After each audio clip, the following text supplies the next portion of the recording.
town of Baltimore, along the Chesapeake's great shore, the poor were living rotten as can be. Sewage ran into the streets, some could not afford to eat, and poverty was quickly expanding. Wages fell 25% with 3 million in unemployment, the bulk of the burden on the poor.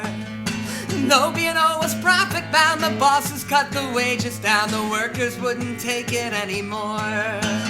The year 1877, the day July 11th, B&O bosses came and said, "Yo, workers better listen up, another 10% was cut, you've got until the 16th to accept." It was lunchtime when the strike began, the brakeman and the fireman said, "I'm not gonna work for this low wage." They stopped their train at Camden Junction, wouldn't let the railroad function, and struck with a dream of better days. The strike then spread to Martinsburg, where a shutdown of the rails occurred, and workers were lined up along the track.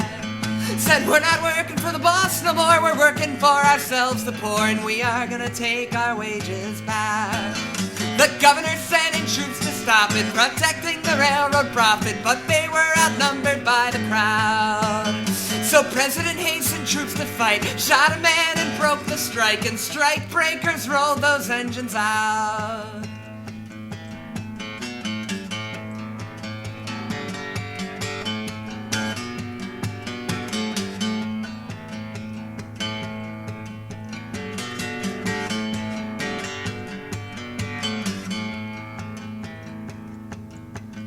The strike began in Cumberland on the western end of Maryland. Governor Carroll sent the National Guard.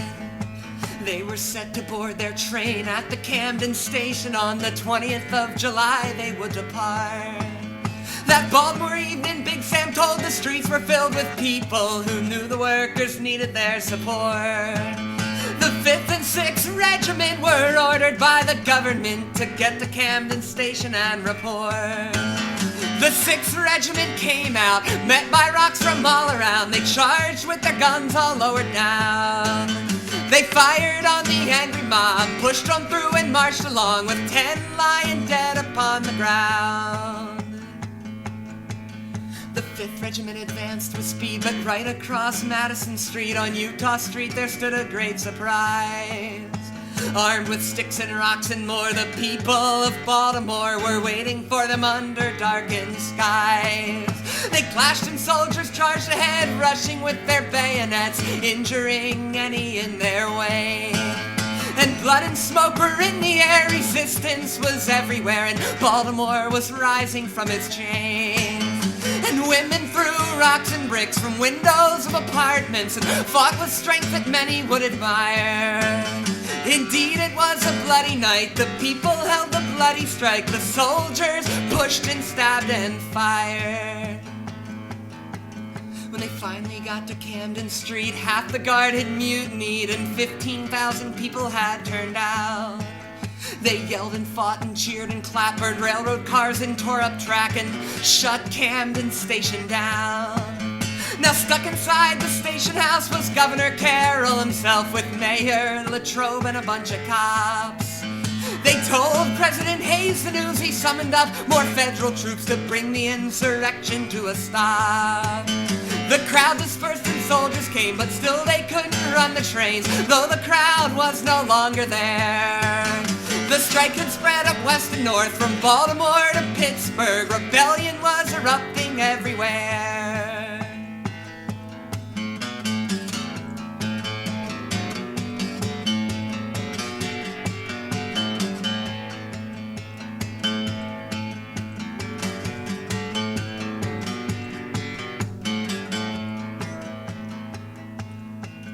By August, the national strike was over, crushed by gangs of federal soldiers, with 100 people gone and dead.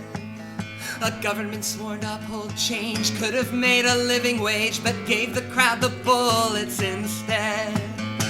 Governor Carroll served the boss, Baltimore taxes paid the cost, and the railroad barons thanked the president. And Baltimore life went back to normal, poverty, fear, and fruitless toil, destined to rise up once again. Now let it be forever known, no worker ever stood alone. There's hope inside the power of a union.